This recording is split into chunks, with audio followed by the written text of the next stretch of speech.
اعوذ باللہ من الشیطان الرجیم بسم اللہ الرحمن الرحیم نحن نقص علیک نبأهم بالحق انہم فتیۃ آمنوا بربہم وزدناہم ہدی نحن نقص علیک نبأهم بالحق ہم آپ کے سامنے ان کا واقعہ ٹھیک بیان کرتے ہیں۔ انہم فتیۃ یہ کچھ نوجوان تھے، آمنوا بربہم جو اپنے پروردگار پر ایمان لائے تھے، وزدناہم ہدی اور ہم نے ان کو ہدایت میں خوب ترقی دی تھی۔ ان آیات میں اصحاب کہف کے واقعے کا بیان ہے۔ گزشتہ درس میں ان کے واقعے کی کچھ تفصیلات آپ کے سامنے آ چکی ہیں۔ اس آیت میں اللہ تبارک و تعالی ان کے واقعے کے متعلق بیان فرما رہا ہے کہ ہم ان کا واقعہ آپ کے سامنے ٹھیک بیان کرتے ہیں۔ وہ واقعہ کیا ہے، اس کی بنیاد کیا ہے؟ بنیاد یہ ہے کہ یہ کچھ نوجوان تھے جو اپنے پروردگار پر ایمان لائے اور ہم نے ان کی ہدایت میں خوب ترقی دی تھی۔ یہاں سے دو باتیں معلوم ہوتی ہیں۔ ایک تو یہ کہ اصحاب کہف جتنے بھی تھے نوجوان تھے، زندگی کی اس نہج سے، اس مرحلے سے گزر رہے تھے جس کو عام طور پر جوانی کہا جاتا ہے، یعنی 15 سال سے لے کر 25 سال یا 30 سال تک عمر کا جو دورانیہ ہوتا ہے اسے جوانی سے تعبیر کیا جاتا ہے۔ تو اس جوانی کے عالم میں اللہ تبارک و تعالی نے ان حضرات کو ایمان کی یہ مضبوطی عطا فرمائی تھی کہ اپنے دین کی حفاظت کے لیے سب کچھ قربان کرنے کے لیے تیار ہو گئے تھے۔ گزشتہ درس میں آپ کے سامنے تفصیل آئی تھی کہ یہ 6 کے 6 حضرات اہم سرکاری مناصب پر فائز تھے یا اہم سرکاری مناصب پر فائز لوگوں کی اولادوں میں سے تھے، یعنی سب کے سب کا تعلق ایسے خاندانوں سے تھا جنہیں متمول صاحب ثروت سمجھا جاتا ہے۔ حکومت کے ہاں ان کو ایک اہم عہدہ اور اہم مرتبہ حاصل تھا، لیکن جب بات دین کی حفاظت کی آئی تو دین کی حفاظت کے لیے یہ سب کچھ قربان کرنے کے لیے تیار ہوئے۔ اس کا مطلب یہ ہے کہ نوجوانی عمر کا وہ مرحلہ ہے جس میں انسان دین کے لیے قربانی دینے کی صلاحیت رکھتا ہے، اور ہر زمانے میں ایسے ہی ہوا ہے کہ نوجوانوں کو اللہ تبارک و تعالی یہ توفیق عطا کرتا ہے کہ وہ بطور خاص اللہ تبارک و تعالی کے دین کی خدمت کرتے ہیں۔ حدیث میں آتا ہے کہ 5 چیزوں کو 5 چیزوں سے پہلے غنیمت سمجھو۔ نوجوانی کو غنیمت سمجھو بڑھاپے سے پہلے، صحت کو غنیمت سمجھو بیماری سے پہلے، دولت مندی کو غنیمت سمجھو فقر سے پہلے، فراغت کو غنیمت سمجھو مصروفیت سے پہلے، اور زندگی کو غنیمت سمجھو موت سے پہلے۔ یہ 5 چیزیں، 5 نعمتیں ایسی ہیں کہ جن کے ہوتے ہوئے انسان اللہ تبارک و تعالی کی خوب عبادت کر سکتا ہے، اور جس وقت یہ نعمتیں چھن جاتی ہیں پھر انسان کو احساس ہوتا ہے کہ میں نے کتنا قیمتی خزانہ کھو دیا ہے۔ نوجوانی کے عالم میں انسان اللہ تبارک و تعالی کی وہ عبادت کر سکتا ہے جو بڑھاپے میں نہیں کر سکتا۔ بڑھاپے میں انسان کے قوا کمزور ہوتے ہیں، طرح طرح کی بیماریوں کا شکار ہوتا ہے، لمبا قیام نہیں کر سکتا، روزے نہیں رکھ سکتا۔ تو نوجوانی میں انسان کو اپنی توانائیاں اللہ کی رضا کے لیے بروئے کار لانا چاہیے، ورنہ ایک وقت آئے گا کہ یہ توانائیاں چھن جاتی ہیں۔ آج نوجوان روزہ رکھ سکتا ہے چاہے گرمی کا موسم ہی کیوں نہ ہو، وہ نفلی روزے بھی رکھ سکتا ہے۔ یہ تو ہم سب کی بدقسمتی ہے کہ ہمارے ہاں نفلی روزوں کا رجحان نہیں ہے۔ رمضان کے روزے الحمدللہ ہمارے ماحول میں لوگ رکھتے ہیں، لیکن فرض روزوں کے علاوہ جو نفلی روزے ہیں ان کا رجحان ہمارے ماحول میں نہیں ہے۔ نفلی روزوں میں سے کچھ روزے ایسے ہیں جنہیں آپ مسنون کہہ سکتے ہیں۔ جناب رسول اللہ صلی اللہ علیہ وسلم نے وہ روزے ساری زندگی رکھے ہیں۔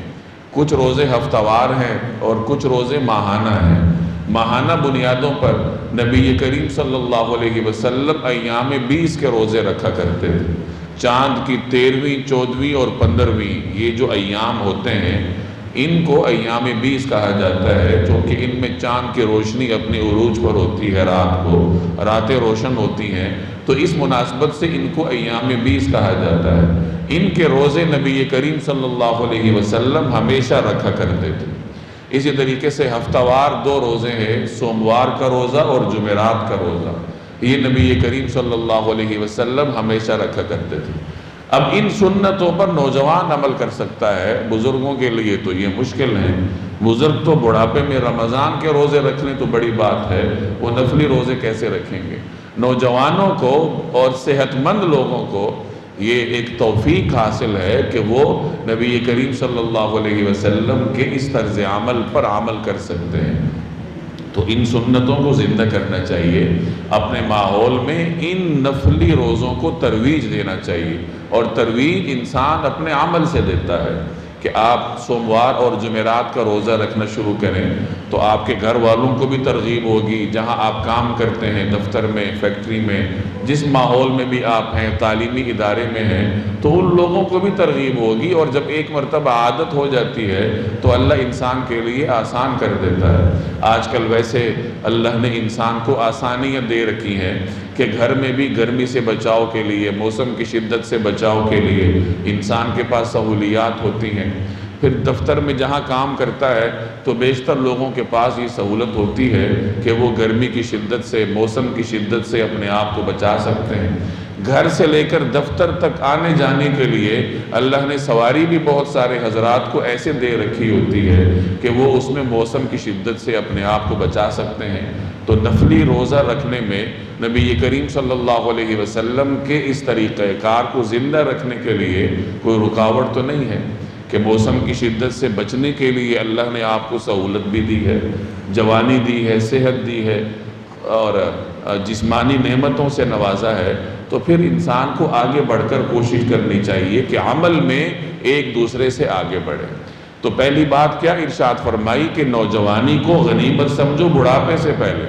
بڑھاپے میں جا کر آپ کا دل بھی چاہے گا تو روزہ نہیں رکھ سکیں گے آپ، کیونکہ بیماری ہوگی، اور اس نوعیت کی بیماری ہوگی کہ آپ زیادہ دیر تک بھوک پیاس برداشت نہیں کر پائیں گے، آپ کے اعصاب کمزور ہوں گے، اور طرح طرح کی بیماریاں انسان کو لاحق ہوتی ہیں۔ دوسری بات ارشاد فرمائی کہ صحت کو غنیمت سمجھو بیماری سے پہلے، یہ بھی اسی سے ملتا جلتا ہے کہ جب بیمار ہو جاؤ گے تو بہت سارے کام آپ سے چھوٹ جائیں گے۔ تیسری بات فرمائی کہ دولت مندی کو غنیمت سمجھو فقر سے پہلے۔ آج اگر اللہ نے آپ کو نعمتیں دے رکھی ہیں تو اس دورانیے کو غنیمت سمجھو، کل اگر یہ نعمت چھن جائے گی، دولت کی نعمت چھن جائے گی، دنیاوی وسائل نہیں رہیں گے، تو انسان بہت سارے دینی کاموں سے محروم ہو جاتا ہے۔ تو آج اگر اللہ نے وسائل دے رکھے ہیں تو اس کو غنیمت سمجھنا چاہیے۔ چوتھی چیز ارشاد فرمائی کہ فراغت کو نعمت سمجھو مصروفیت سے پہلے۔ آج اگر اللہ نے آپ کو فرصت کے لمحات میسر کیے ہیں، عطا فرمائے ہیں، تو کل یہ نہیں رہیں گے۔ انسان کی مصروفیت ایسی ہو جاتی ہے کہ اس کے لیے بہت سارے کاموں میں کے لیے وقت نکالنا مشکل ہو جاتا ہے، بلکہ ناممکن ہو جاتا ہے۔ اور آخری چیز کہ زندگی کو غنیمت سمجھو، موت سے پہلے ایک وقت آئے گا کہ اسرائیل آ جائے گا اور آپ کے آخری لمحات ہوں گے۔ ان لمحات میں، چند لمحوں میں انسان کے دل و دماغ میں پوری زندگی کی ایک فلم چلتی ہے۔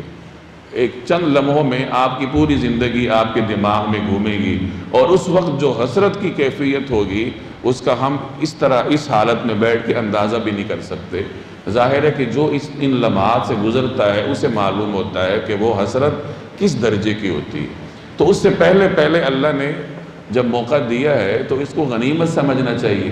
یہ 5 کی 5 چیزیں ہمارے نوجوان دوستوں کے اندر موجود ہیں کہ نوجوانی ہے، بڑھاپا نہیں ہے، فرصت ہے، مصروفیت نہیں ہے۔ مصروف تو ہر آدمی ہوتا ہے، لیکن اس درجے کا مصروف نوجوان نہیں ہوتا جس درجے کا مصروف ایک والد ہوتا ہے، ایک دادا ہوتا ہے۔ اس کے پاس کرنے کے جتنے کام ہیں نوجوان کے پاس اتنے نہیں ہوتے۔ اسی طریقے سے بہت سارے نوجوانوں کو اللہ نے نعمتیں بھی عطا کی ہیں، دولت مند ہیں، یعنی اس قدر وسائل اللہ نے دیے ہیں کہ وہ اپنی جوانی کو دین کے لیے استعمال کر سکتے ہیں۔ تو اپنے حالات پر غور کرنا چاہیے کہ ہماری زندگی کے ان لمحات میں کچھ لمحات ایسے بھی ہوں جو ہم اللہ کے دین کے لیے خرچ کریں۔ میں بارہا عرض کرتا رہتا ہوں کہ صرف 5 نمازوں کے ذریعے انسان اللہ تبارک و تعالیٰ کے ساتھ تعلق میں حلاوت پیدا نہیں کر سکتا۔ یہ جو 5 وقت کی نماز ہے یہ تو ہمارے اوپر فرض ہے۔ حلاوت اس وقت تعلق میں پیدا ہوتا ہے جب اس سے ہٹ کر آپ اللہ کی رضا کے لیے کچھ کریں۔ اس کی مثال یوں سمجھیں کہ آپ اگر کہیں ملازمت کرتے ہیں، 8 گھنٹے کا دورانیہ آپ کی تنخواہ میں شامل ہے، تو 8 گھنٹے آپ کام کریں گے تو ادارہ اتنا آپ سے خوش نہیں ہوتا، بس ٹھیک ہے کام کر رہا ہے۔ 8 گھنٹے کے علاوہ جو آپ کام کر کے دیں گے اس سے وہ خوش ہوتے ہیں کہ یہ اپنے وقت میں سے وقت نکال کر ہمیں دے رہے۔ 8 گھنٹے تو کرنا ہی کرنا ہے۔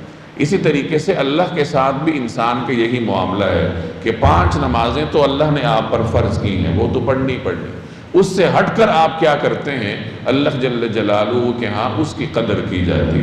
تو آپ کے 24 گھنٹوں کے دورانیے میں کچھ لمحات ایسے ہونے چاہیے جو آپ اپنی مرضی اور اپنے اختیار سے اللہ تبارک و تعالیٰ کے سامنے پیش کریں۔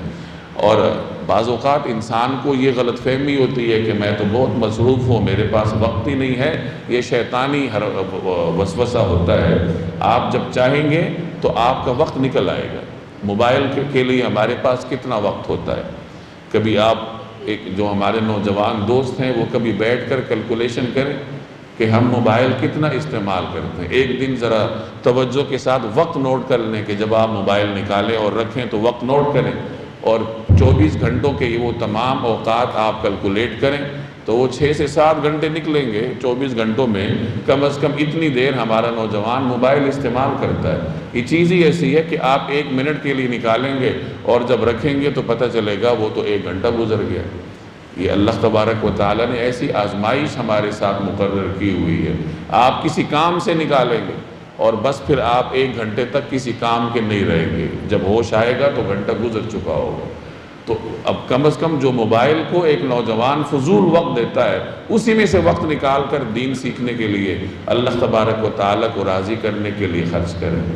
میں نے پچھلے جو درس میں تفصیل سے عرض کیا تھا کہ نبی کریم صلی اللہ علیہ وسلم کے ساتھ اسلام کی دعوت پھیلانے میں اولین زمانے میں اکثریت نوجوانوں کی تھی۔ 4 حضرات کا ذکر ملتا ہے جن کی عمر نبی کریم صلی اللہ علیہ وسلم سے زائد تھی۔ رسول اللہ صلی اللہ علیہ وسلم نے جب دعوت کا کام شروع فرمایا تھا، جب آپ نے نبوت کا اعلان فرمایا تھا تو آپ کی عمر مبارک 40 برس تھی، اور 4 حضرات ایسے تھے جن کا تذکرہ ملتا ہے کہ ان کی عمر آپ سے زیادہ تھی۔ ایک حضرت خدیجہ رضی اللہ تعالی عنہا ہے، دوسری حضرت سمیہ رضی اللہ تعالی عنہا ہے جو کہ اسلام کے لیے جان کا نذرانہ دینے والی پہلی خاتون ہے۔ سب سے پہلے ان کی شہادت اسلام کے لیے واقع ہوئی تھی۔ تیسرے نمبر پر حضرت ابو عبیدہ بن حارث المطلبی رضی اللہ تعالی عنہ۔ چوتھے نمبر پر حضرت یاسر رضی اللہ تعالی عنہ جو حضرت عمار کے والد تھے۔ یہ 4 حضرات ایسے تھے جن کو بزرگی کے دورانیے میں، بزرگی کے مرحلے میں شمار کیا جا سکتا ہے۔ ان کی عمر 40 برس سے اوپر تھی۔ باقی جتنے بھی رسول اللہ صلی اللہ علیہ وسلم کے صحابہ تھے ان کی عمر ان سے کم تھی۔ حضرت ابو بکر رضی اللہ تعالی عنہ کی عمر 37 برس تھی۔ حضرت عمر رضی اللہ تعالی عنہ، حضرت زید بن حارثہ رضی اللہ تعالی عنہ اور کئی حضرات تھے جن کی عمریں 30 سے 35 برس کے درمیان تھی۔ بہت سارے صحابہ ایسے تھے کہ جن کی عمریں 20 برس سے کم تھی، جیسے حضرت عبداللہ بن مسعود رضی اللہ تعالی عنہ، حضرت سعد بن ابی وقاص رضی اللہ تعالی عنہ، ان کے بھائی حضرت عمیر رضی اللہ تعالی عنہ، حضرت ارقم بن الارقم رضی اللہ تعالی عنہ، سیدنا علی رضی اللہ تعالی عنہ، ان کی عمر محض 10 برس تھی۔ اور کتنے ہی صحابہ کرام تھے جن کی عمریں 10 سے 15 کے درمیان یا 15 سے 20 کے درمیان تھیں، اور اس نوخیز عمر کے اس دورانیے میں، نوجوانی کے اس مرحلے میں انہوں نے اللہ کے حکم پر لبیک کہا اور اپنے معاشرے اور سماج کے بالکل خلاف سٹینڈ لیا۔ آسان کام نہیں ہوتا، آپ کا پورا معاشرہ مخالف ہو، بڑے بڑے سردار مخالف ہوں، پورا سماج مخالف ہو، اور 15-16 سال کا ایک بچہ پورے سماج کے خلاف ڈٹ جائے، یہ بہت مشکل مرحلہ ہوتا ہے۔ ہمارے 15-16 برس کے بچوں کی دلچسپیاں آپ کو معلوم ہے کہ ان کی کیا دلچسپیاں ہیں۔ اس کی وجہ کیا ہے کہ ہم نے ان کی تربیت نہیں کی، والدین نے تربیت نہیں کی، اساتذہ نے تربیت نہیں کی، ان کے شب و روز کے اکثر لمحات فضولیات میں گزرتے ہیں، موبائل میں، گیموں میں اور مختلف قسم کی لغویات میں گزرتے ہیں۔ وجہ صاف ظاہر ہے کہ ہم نے ان کے سامنے ان کے جو رول ماڈل ہے ان کو پیش ہی نہیں کیا۔ یعنی ایک 15 سال کے بچے کو حضرت علی رضی اللہ تعالی عنہ کی زندگی کا وہ حصہ پڑھ کر سنانا چاہیے جب ان کی عمر 10 سے 15 سال کے درمیان تھی، کہ اس وقت ان کے معمولات کیا تھے، کس طریقے سے انہوں نے رسول اللہ صلی اللہ علیہ وسلم کے ساتھ کام کیا، دعوت کے میدان کو دعوت کے کام کو آگے بڑھایا۔ اس عمر کے بچوں کے سامنے حضرت سعد کے چھوٹے بھائی حضرت عمیر کے واقعات بیان کرنے چاہیے کہ 9 برس کی عمر میں یہ مسلمان ہوئے، 14 برس کی عمر میں انہوں نے ہجرت کی، اور یہ بڑے ناز و نعم میں پلے ہوئے تھے، صاحب ثروت گھرانے سے ان کا تعلق تھا۔ ایک ایسا بچہ جو نعمتوں میں پلا ہوا ہو اور اسے معلوم ہو کہ میں اس دعوت کے کام میں آؤں گا، اس نئے مشن کو قبول کروں گا تو ساری نعمتیں مجھے چھوڑنی پڑیں گی، اور انہوں نے ساری نعمتوں کو چھوڑا اور جناب رسول اللہ صلی اللہ علیہ وسلم کے حکم پر ہجرت کی، اور اللہ نے اس کا نعم البدل بھی ان کو دیا کہ 19 برس کی عمر میں اللہ نے انہیں شہادت کا مرتبہ عطا فرمایا۔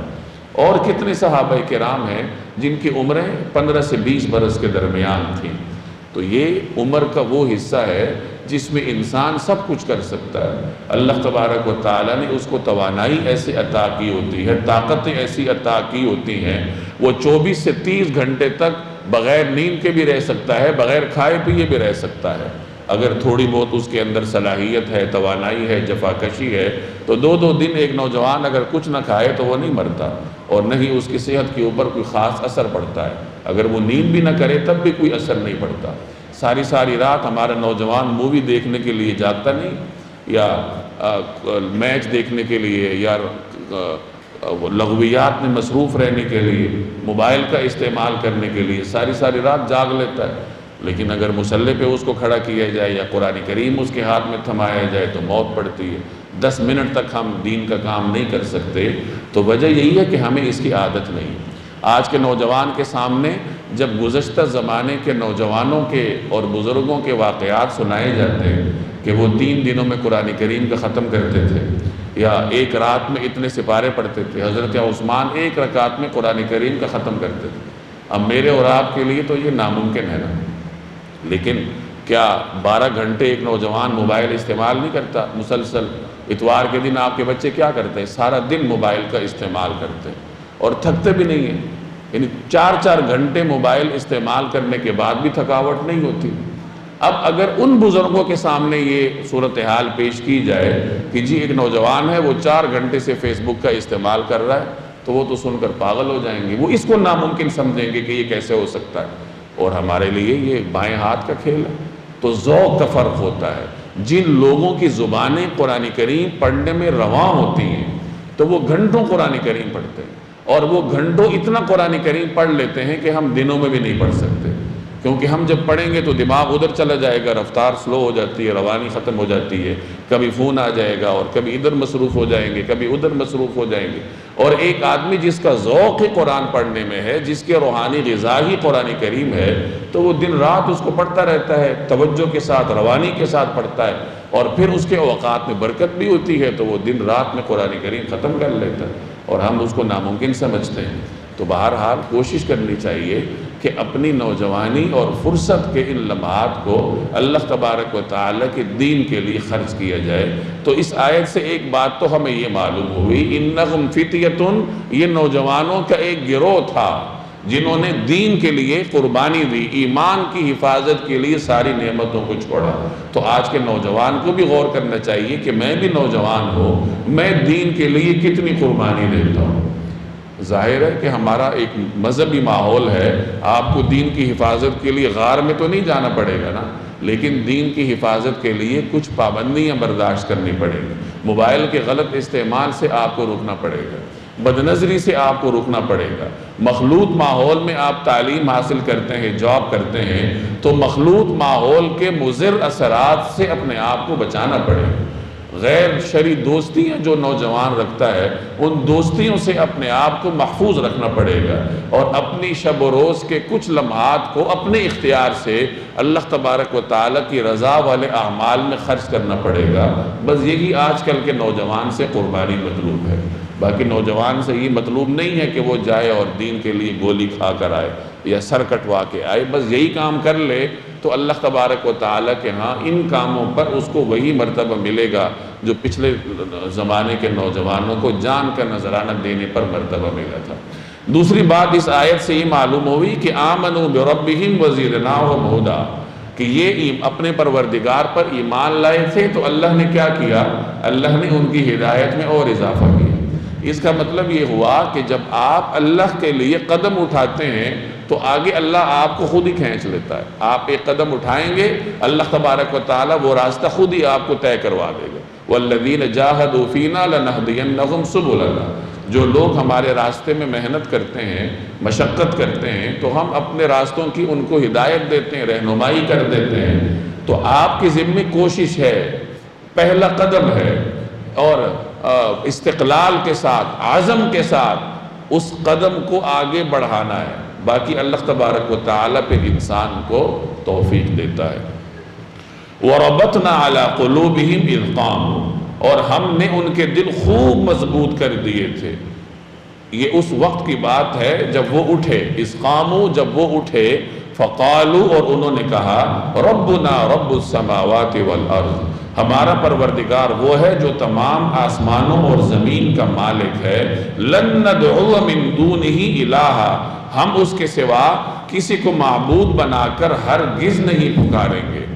لَقَدْ قُلْنَا إِذًا شَطَطًا، اگر ہم ایسا کریں گے تو ہم یقیناً انتہائی لغو بات کہیں گے۔ هَؤُلَاءِ قَوْمُنَا، یہ ہماری قوم کے لوگ ہیں، اتخذوا من دونہ آلہہ، جنہوں نے اس پروردگار کو چھوڑ کر دوسرے معبود بنا رکھے ہیں، لولا یأتون علیہم بسلطان بین، وہ اپنے معبودوں کے ثبوت میں کوئی واضح دلیل کیوں پیش نہیں کرتے؟ فمن اظلم ممن افترى علی اللہ کذبا، بھلا اس شخص سے زیادہ ظالم کون ہوگا جو اللہ پر جھوٹ باندھ دے۔ ان آیات میں اس وقت کا ذکر ہے جب اصحاب کہف یعنی یہ نوجوان اس ظالم بادشاہ کے دربار میں پیش ہوئے تھے۔ گزشتہ درس میں تفصیل آپ سن چکے ہیں کہ جب یہ نوجوان اکٹھے ہوئے اور ایک عقیدے پر یہ جمع ہوئے تھے، اور جمع ہونے کا واقعہ بھی بڑا دلچسپ ہے۔ بعض مفسرین لکھتے ہیں کہ قوم کا کوئی میلہ ہوتا تھا جس میں وہ مختلف شرکی افعال کرتے تھے، تو ان نوجوانوں میں سے یہ نوجوان بھی وہاں شریک تھے اس میلے میں، اور قوم کی صورتحال پر کڑ رہے تھے، تو آپس میں ایک دوسرے کو پہچانتے نہیں تھے، لیکن بہرحال اللہ نے ان کو صلاحیت عطا کی تھی کہ وہ عقیدہ توحید پر کاربند تھے۔ تو ان میں سے ایک اس میلے سے، اس اجتماع سے الگ ہو کر ایک طرف آ گیا، آہستہ آہستہ دوسرا بھی آ گیا، تیسرا بھی آ گیا، چوتھا بھی آ گیا، پانچواں بھی آ گیا۔ اب آپس میں تعارف سے تھوڑا سا کترا رہے تھے، کیونکہ معلوم تھا کہ سماج مخالف ہے، اور اگر ہم اپنے عقیدے کا اظہار کریں گے تو مشکلات درپیش ہوں گی، لیکن بالآخر ایک دوسرے کے ساتھ تعارف ہوا، اجتماع سے الگ ہونے کی وجہ بیان ہوئی کہ میں تو اس کو پسند نہیں کرتا، یہ شرک کر رہے ہیں، میں توحید پر گامزن ہوں، سیدنا عیسیٰ علیہ السلام کے مذہب پر عمل پیرا ہوں۔ یہ حضرت عیسیٰ علیہ السلام کے بعد کا زمانہ ہے، غالباً 250 برس بعد 250 عیسوی کا زمانہ ہے کہ جس وقت اللہ تبارک و تعالیٰ نے ان نوجوانوں کو اکٹھا کیا۔ اس سے معلوم ہوا کہ بظاہر اگر ایک آدمی دوسرے کو پہچانتا نہیں بھی ہے، لیکن نظریے میں اتنی طاقت ہوتی ہے کہ وہ مختلف قسم کے لوگوں کو بھی اکٹھا کر دیتا ہے۔ آپ دیکھتے ہیں کہ مختلف جماعتوں میں، مختلف نظریات رکھنے والے لوگوں میں ایسے لوگ اکٹھے ہوتے ہیں کہ بظاہر کوئی رشتہ داری نہیں ہے، کوئی تعلق نہیں ہے، لیکن نظریے کی قوت ان کو اکٹھا کر دیتی۔ تو کتنے خوش بخت ہوں گے وہ نوجوان جنہیں عقیدہ توحید کے نظریے کی طاقت نے اکٹھا کیا تھا۔ تو وہ اکٹھے ہوئے اور آہستہ آہستہ پھر ان کی جو باتیں تھیں آپس میں وہ باہر جانی شروع ہو گئی۔ جب میل جول شروع ہوتا ہے، نظریے کی بات ایک دوسرے کے ساتھ ہوتی ہے تو وہ زیادہ دیر چھپتی نہیں ہے۔ تو ہوتے ہوتے ان کی باتیں بادشاہ تک پہنچ گئیں۔ بادشاہ بہت ظالم تھا، حضرت عیسیٰ علیہ السلام کے پیروکاروں پر ظلم و ستم کے پہاڑ توڑنے والا تھا، مشرک تھا، اس نے ان کو دربار میں بلایا اور ان سے بات چیت شروع کی کہ یہ تم کس مذہب کی پرچار کرتے ہو؟ تو اللہ تبارک و تعالی نے اس ظالم بادشاہ کے دربار میں ان کو کھڑا بھی کیا اور ان کو وہاں حق بات کہنے کی توفیق بھی دی۔ جیسے اللہ نے فرمایا وَرَبَطْنَا عَلَىٰ قُلُوبِهِمْ، ہم نے ان کے دل خوب مضبوط کر دیے تھے۔ یہ اسی بات کی عملی مثال ہے جو میں نے پہلے عرض کیا کہ جب انسان اللہ کی رضا کے لیے قدم اٹھاتا ہے، جو اسباب اس کے پاس ہوتے ہیں ان کو اختیار کرتا ہے، پھر آگے توفیق اللہ کی جانب سے ہوتی ہے۔ اب انہوں نے اپنے عقیدے پر اپنے آپ کو قائم رکھا تو توفیق پھر اللہ نے دی کہ بادشاہ کے دربار میں کھڑے ہو کر بادشاہ کا روب دبدبا اللہ نے ان کے لیے بے اثر کر دی، اور انہوں نے ببانگ دہل بادشاہ کے دربار میں کلمہ حق کہا، جس کے بارے میں نبی کریم صلی اللہ علیہ وسلم نے فرمایا کہ سب سے افضل جہاد وہ ہے کہ اگر کوئی آدمی ظالم بادشاہ کے سامنے جا کر کلمہ حق کہے۔ تو اس افضل جہاد کے لیے اللہ نے ان نوجوانوں کا انتخاب کیا۔ چنانچہ انہوں نے بادشاہ کے سامنے کہا کہ ہمارا رب تو وہ نہیں ہے جس کی تم پوجا کرتے ہو، تم لوگوں نے یہ بت ہاتھ سے بنائے ہیں، ہمارا رب تو وہ ہے ربنا رب السماوات والارض، ہمارا رب تو وہ ہے جو زمین و آسمان کو پیدا کرنے والا ہے، جو زمین و آسمان کا خالق ہے، وہ ہمارا بھی خالق ہے اور ہم اسی کی پیروی کرتے ہیں۔ اگر ہم اس کو چھوڑ کر کسی اور کو معبود بنائیں گے تو یہ تو بڑی لغو بات ہے، اس کی تو کوئی دلیل ہی نہیں ہے۔ اور مزید کہا کہ یہ جو ہماری قوم کے لوگ ہیں جو کہ اپنے ہاتھوں سے بنائے ہوئے معبودوں کی پوجا کرتے ہیں، ان کے پاس اس پوجا کی کوئی دلیل نہیں ہے، کوئی یقینی علم ان کے پاس نہیں، اپنے ہی ہاتھوں سے بنا کر ان کے سامنے سجدہ ریز ہوتے ہیں۔ گویا کہ انہوں نے بادشاہ کے سامنے اپنا دعویٰ بھی پیش کیا اور دعوے کے اوپر دلیل بھی پیش کی، عقیدہ توحید بھی بیان کیا اور ان کے شرک کے خلاف دلیل بھی پیش کر دی، دلیل اس انداز سے کہ دیکھو تمہارے پاس اس کی کوئی دلیل نہیں ہے، کوئی یقینی علم نہیں ہے، رب تو وہ ہونا چاہیے جس نے آسمانوں اور زمین جیسی مخلوقات کو پیدا کی اور اسی کی عبادت کرنی چاہیے۔ تو اس میں نوجوانوں کے لیے ایک عملی نمونہ ہے کہ نوجوان دین کے لیے ہر قسم کی قربانی دینے پر آمادہ ہوتا ہے، اللہ نے اس کے اندر صلاحیت رکھی ہوتی ہے، اگر وہ اپنی صلاحیت کو بروئے کار لائے تو سماج اس کا کچھ نہیں بگاڑ سکتا۔ کتنی ہی صالح نوجوان ہمارے معاشرے میں ہوتے ہیں، بلکہ یورپ کے اس معاشرے میں ہوتے ہیں جہاں ہر چیز ان کو میسر ہوتی ہے، یعنی برائی کا ہر وسیلہ ان کی دسترس میں ہوتا ہے، لیکن اللہ تبارک و تعالی ان کی ایسی حفاظت کرتا ہے کہ آپ کو صحابہ کرام کے زمانے کے نوجوان یاد آئیں گے۔ تو نوجوان کے اندر یہ صلاحیت ہوتی ہے، بس شرط یہ ہے کہ وہ اس صلاحیت کو پہچانے اور اس کو بروئے کار لانے کی کوشش کرے۔ وہ سماج کے سامنے بھی ڈٹے گا، ماحول کے سامنے بھی ڈٹے گا، اور دنیا کی کوئی طاقت اس کو اپنے عقیدے سے، اپنے نظریے سے متزلزل نہیں کر سکے گی۔ تو اس میں اللہ تبارک و تعالی نے اس طریقے سے نوجوانوں کے لیے عملی نمونہ رکھا ہے۔ وَإِذِ اعْتَزَلْتُمُوهُمْ، اور جب تم نے ان لوگوں سے بھی علیحدگی اختیار کر لی ہے، وَمَا يَعْبُدُونَ إِلَّا اللَّهِ، اور ان سے بھی جن کی یہ اللہ کو چھوڑ کر عبادت کرتے ہیں، فَأْوُوا إِلَى الْكَهْفِ، تو چلو اب تم اس غار میں پناہ لے لو، يَنشُرْ لَكُمْ رَبُّكُمْ مِنْ رَحْمَتِهِ، تمہارا پروردگار تمہارے لیے اپنا دامن رحمت پھیلا دے گا، وَيُهَيِّئْ لَكُمْ مِنْ أَمْرِكُمْ مِرْفَقًا، اور تمہارے کام میں آسانی کے اسباب مہیا فرمائے گا۔ اب یہ ایک دوسرے سے مخاطب ہیں، اصحاب کہف کے یہ نوجوان ایک دوسرے سے مخاطب ہو کر کہتے ہیں کہ دیکھو جب تم ان لوگوں سے الگ ہو گئے ہو، یعنی ان کے نظریے کو چھوڑ دیا، ان کی سماجی رسوم کو چھوڑ دیا، یہاں تک کہ ان کے معبودوں کو بھی چھوڑ دیا ہے، تو اس ماحول میں ہمارے لیے رہنے کی کوئی وجہ نہیں ہے۔ میں نے گزشتہ درس میں عرض کیا تھا کہ بادشاہ نے جب ان کی نظریات کو سنا کہ یہ تو ہمارے عقیدے کے خلاف ہیں، عقیدہ توحید کے حامل ہیں، تو بادشاہ نے ان کو چند دن کی مہلت دی، کسی بھی وجہ سے لیکن مہلت دی، سوچنے سمجھنے کے لیے، یا بادشاہ کی کوئی مصروفیت ہوگی یا جو بھی وجہ ہو، لیکن انہیں کچھ مہلت دی گئی کہ دوبارہ ہم آپ کو بلائیں گے اور پھر آپ کو سزا سنائیں گے اگر آپ اپنے عقیدے سے نہ ہٹیں۔ تو اس مہلت کے دوران انہوں نے پھر یہ مشورہ کیا کہ جب اس سماج سے تم الگ ہو گئے ہو، ان کے نظریات سے تم الگ ہو اور ان کے رسوم اور رواج سے تم الگ ہو، اس سماج میں تم رہو گے کیسے؟ اس میں دین کی حفاظت تمہارے لیے مشکل ہوگی۔ اب ہمیں اپنے دین کی حفاظت کے لیے اس سماج کو چھوڑنا پڑے۔ اب کہاں جاؤ؟ کسی غار میں چلے جاؤ، کسی ایسی جگہ چلے جاؤ جہاں اس ظالم سماج سے اللہ تبارک و تعالی تمہیں چھٹکارا عطا کرے۔ اب اگلا سوال یہ پیدا ہوا کہ جب غار میں چلے جاؤ گے زندہ کیسے رہو گے؟ زندگی گزارنے کے اسباب کہاں سے آئیں گے؟ کھانا پینا کہاں سے آئے گا؟ کتنی دیر وہاں رہو گے؟ تو اس کا جواب بھی انہوں نے خود ہی تلاش کیا کہ ینشر لکم ربکم من رحمتہ، تمہارا پروردگار تمہارے لیے اپنی رحمت کو پھیلا دے گا۔ وَيُهَيِّئْ لَكُم مِّنْ أَمْرِكُم مِّرْفَقًا، اور تمہارے معاملات میں آسانی پیدا کر دے گا۔ یعنی یہ جو اندیشے ہیں ہمارے دل و دماغ میں کہ وہاں رہیں گے کیسے، زندہ کیسے رہیں گے، تو اللہ تبارک و تعالی ہمیں توفیق دے گا۔ اس وقت ان کے پاس دین کی حفاظت کے لیے جو دستیاب وسیلہ تھا وہ یہی تھا کہ وہ اس سماج کو چھوڑ دیتے، ہجرت کرتے، ایک عملی قدم اٹھاتے۔ اب قدم اٹھانے کے بعد کیا ہوگا؟ وہ وسائل ان کے پاس نہیں تھے، تو انہوں نے اس کو پھر اللہ تبارک و تعالی کے سپرد کی۔ اس سے ہمیں یہ سبق ملتا ہے کہ انسان دستیاب وسائل کو استعمال کرے اور مستقبل کے اندیشوں کو اللہ کے حوالے کرے۔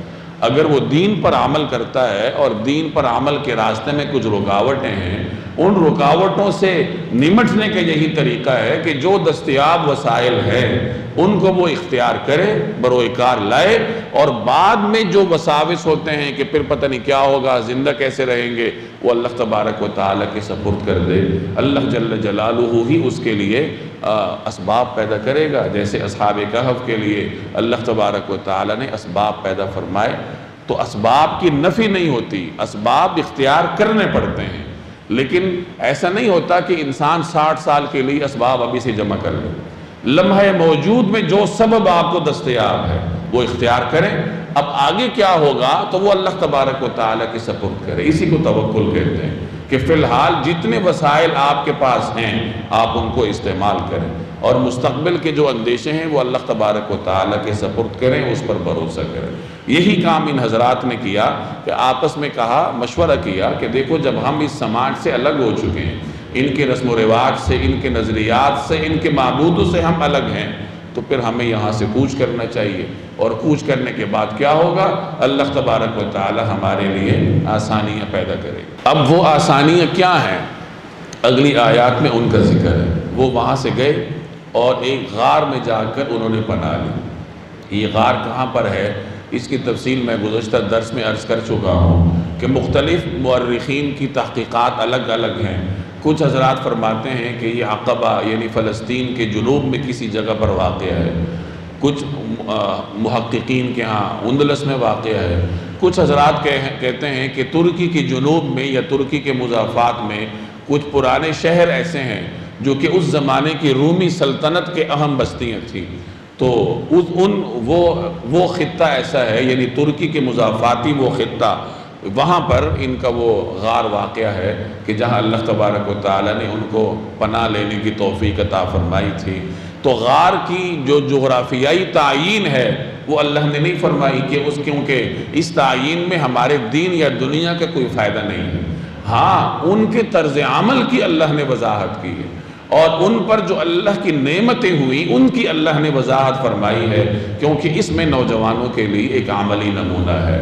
تو وہ غار جہاں بھی تھا اس کی کیفیت اس طرح کی تھی، اس کا محل وقوع ایسا تھا کہ جب سورج طلوع ہوتا تھا تو براہ راست اس غار کے اندر سورج کی روشنی نہیں جاتی تھی، بلکہ سورج کی کچھ نہ کچھ کرنیں وہاں جاتی ہوں گی، اس کی کچھ روشنی جاتی ہوگی، لیکن براہ راست غار کے اندر سورج کی تپش نہیں جاتی تھی۔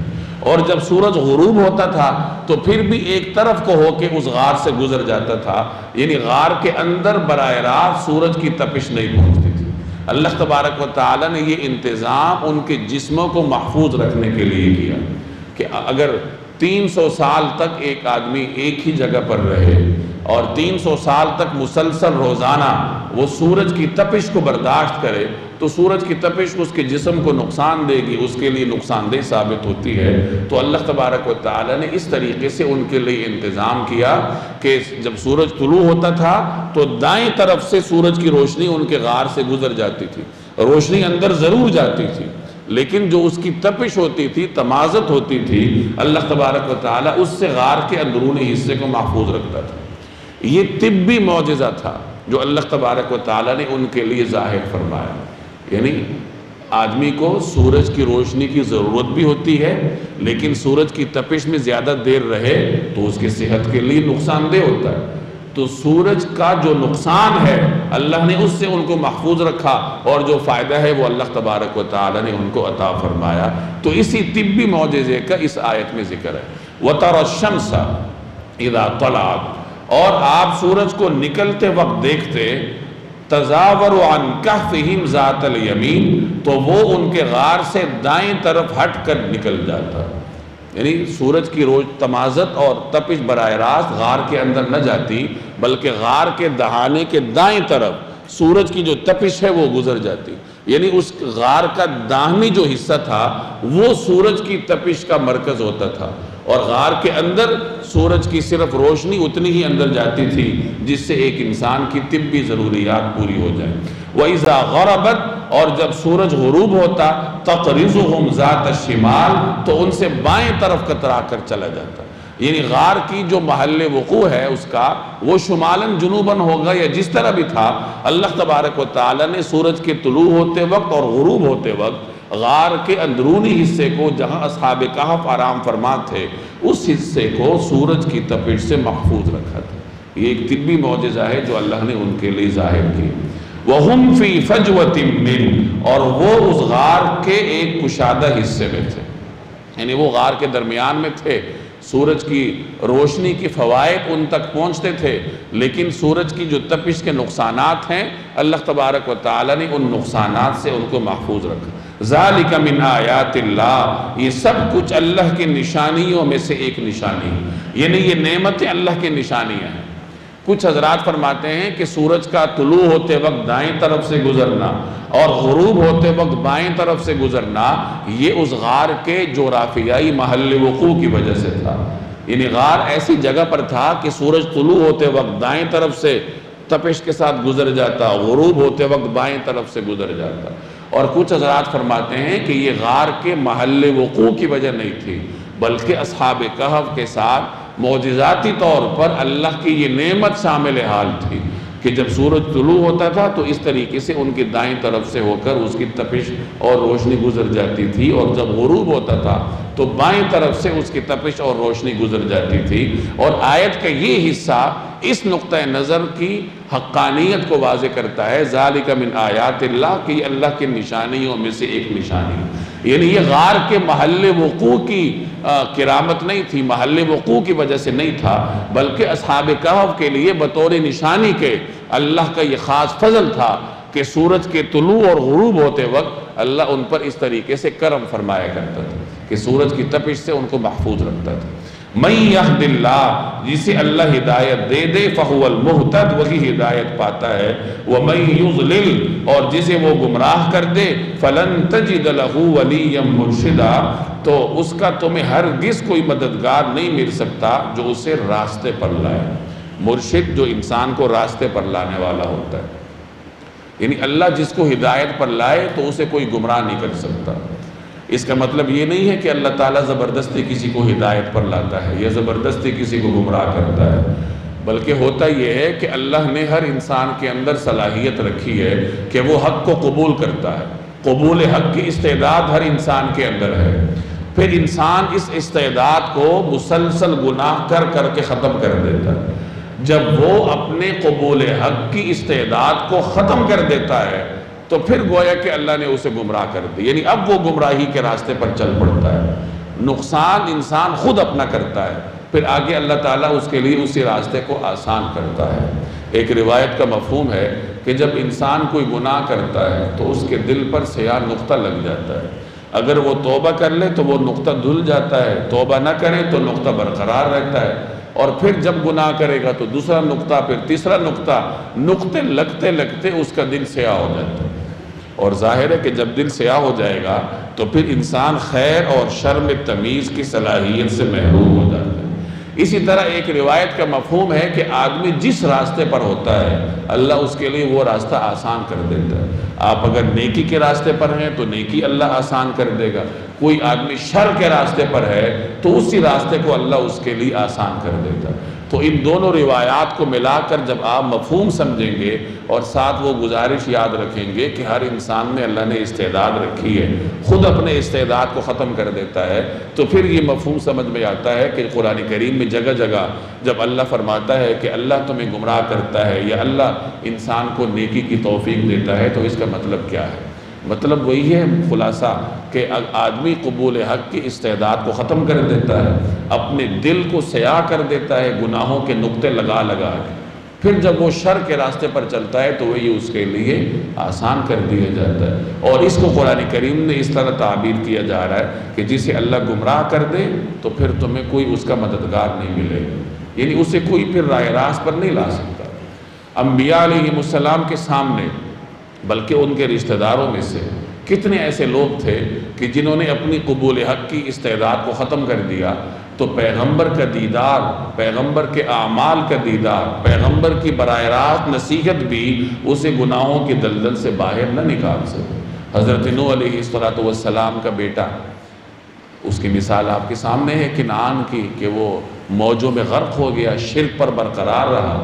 لوط علیہ السلام کی بیوی پیغمبر کے گھر میں رہتے ہوئے گناہوں کے ایسے دلدل میں پھنسی ہوئی تھی کہ وہ اس سے باہر نہ نکل سکی، آخر قوم کے ساتھ برباد ہو گئی، عذاب کا شکار ہو گئی۔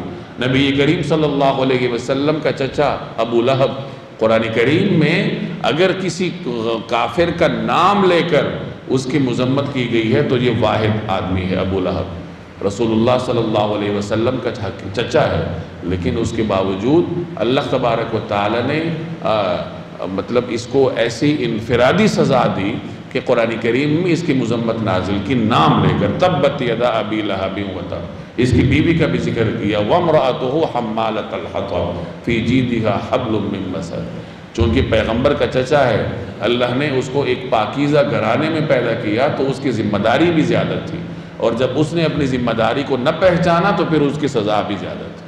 تو جب انسان اپنے قبول حق کی استعداد کو ختم کر دیتا ہے تو پھر یہ تمام تر ہدایت کے اسباب بھی اس کو ہدایت کی طرف نہیں لا سکتے۔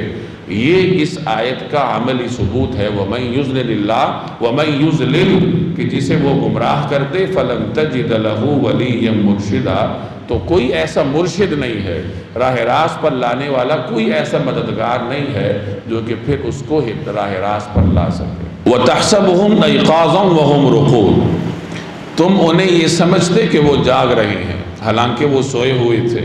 وَنُقَلِّبُهُمْ ذَاتَ الْيَمِينِ وَذَاتَ الشِّمَالِ، اور ہم ان کو دائیں اور بائیں کروٹ دلواتے رہتے تھے۔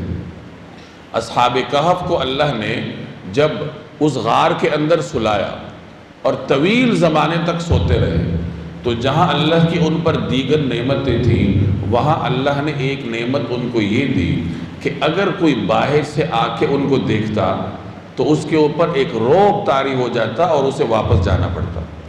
اور رعب طاری ہونے کی وجہ یہ تھی کہ عام طور پر سوئے ہوئے آدمی کے جسم میں جو تغیر ہوتا ہے، اس کا جسم ڈھیلا پڑ جاتا ہے، اس کی سانس کی جو چلنے کی رفتار ہے وہ بدل جاتی ہے، آپ سوئے ہوئے آدمی کو دیکھ کر پہچان سکتے ہیں کہ یہ سویا ہوا ہے۔ اللہ نے سوئے ہوئے آدمی کی ان علامات سے ان کو محفوظ رکھا، ان کی جسموں میں ڈھیلا پن نہیں تھا، آنکھیں ان کی کھلی ہوئی تھی۔ بعض مفسرین فرماتے ہیں کہ اللہ نے ان کے کانوں پر پردہ ڈالا تھا، یعنی باہر سے آنے والی آوازوں سے ان کو محفوظ رکھا تھا، باقی آنکھیں ان کی کھلی ہوئی تھی، جسمانی تغیر سے وہ محفوظ تھے۔ اگر باہر سے کوئی آدمی آتا تو وہ یہی سمجھتا کہ یہ تو جاگ رہے ہیں۔ اس طرح اللہ نے طویل زمانے تک ان کو نقصانات سے محفوظ رکھا۔ دوسری نعمت اللہ نے سوتے ہوئے ان پر یہ کی کہ ان کو اللہ کروٹیں دلواتا رہتا ہے۔ یہ بھی ایک طبی معجزہ تھا جو اللہ تبارک و تعالی نے ان کے لیے ظاہر فرمایا۔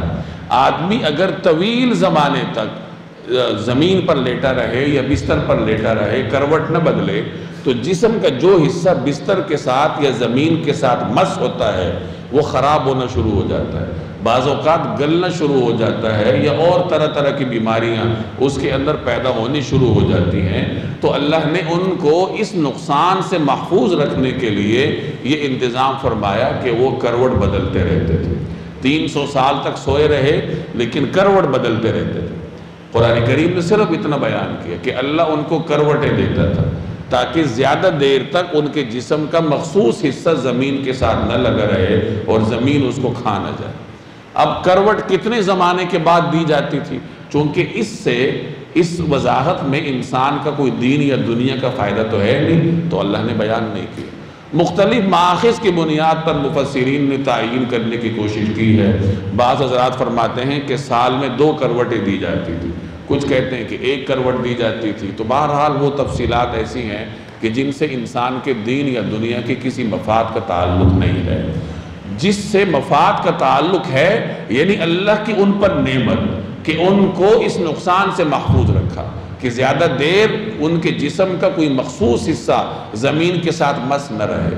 گویا کہ ہمیں یہ باور کروا دیا کہ جب تم اللہ کی رضا کے لیے قربانی دو گے تو اللہ جل جلالہ نقصانات سے بچانے کے لیے آپ پر ایسا اپنا فضل کرے گا، اس طریقے سے غیبی انتظام کرے گا انسان کو نقصان سے بچانے کے لیے۔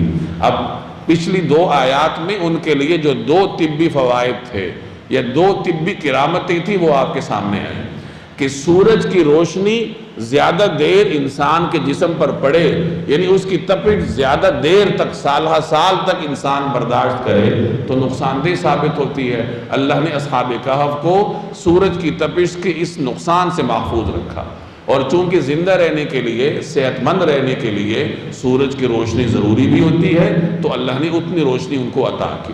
اور دوسرا طبی فائدہ یہ ان کو عطا فرمایا کہ ان کے جسم کے مخصوص حصے کو زیادہ دیر زمین کے ساتھ مس نہ ہونے دیا تاکہ اس حصے کو نقصان نہ ہو، بلکہ اللہ تبارک و تعالی ان کو کروٹیں دلانے کا انتظام فرماتا۔ تو یہ 2 طبی فوائد تھے، یہ طبی کرامتیں تھیں جو اللہ تبارک و تعالی نے اصحاب کہف کے حق میں ظاہر فرمائی۔ وَكَلْبُهُمْ بَاسِطٌ ذِرَاعَيْهِ بِالْوَصِيدِ، اور ان کا کتا دہلیز پر اپنے دونوں ہاتھ پھیلائے ہوئے تھا۔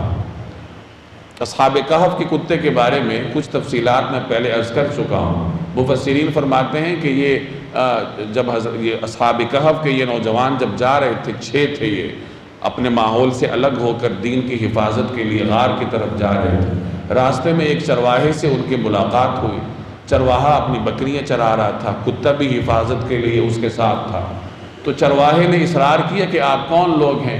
تو اس کے اصرار پر انہوں نے بتا دیا کہ ہم اس طریقے سے شرک سے بیزار ہیں اور دین کی حفاظت کے لیے اپنے ماحول سے ہجرت کر رہے ہیں۔ تو چرواہا کہنے لگا کہ میں بھی آپ کی طرح شرک کے ان افعال سے بیزار ہوں، مجھے بھی اپنے ساتھ رکھ لیجیے۔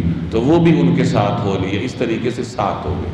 اب کتا بھی ساتھ ہو لیا، چرواہے نے بکریوں کو چھوڑ دیا لیکن کتا اپنے مالک کے پیچھے ہو لیا۔ انہوں نے بڑی کوشش کی اس کو بھگانے کی لیکن کتا ساتھ رہا۔ اب قرآن کریم میں یا کسی حدیث میں ہمیں تفصیل نہیں ملتی، لیکن جیسے میں نے عرض کیا کہ گزشتہ امتوں کی جو کتابیں ہیں، تورات ہے، انجیل ہے، دیگر صحائف ہیں یا اور مختلف قدیم تاریخی روایات ہیں، ان کی بنیاد پر مفسرین نے کچھ تفصیلات نقل کی ہیں۔ بعض حضرات فرماتے ہیں کہ جب اس کتے کو انہوں نے بھگانے کی زیادہ کوشش کی تو اللہ نے اسے قوت گویائی عطا فرما دی اور وہ کہنے لگا کہ مجھے اپنے ساتھ رکھ لیجئے، میں آپ کے کام آؤں گا، کہ آپ کے دشمنوں سے حفاظت کروں گا۔ تو بہرحال وہ اس طریقے سے ان کے ساتھ ہو لیا۔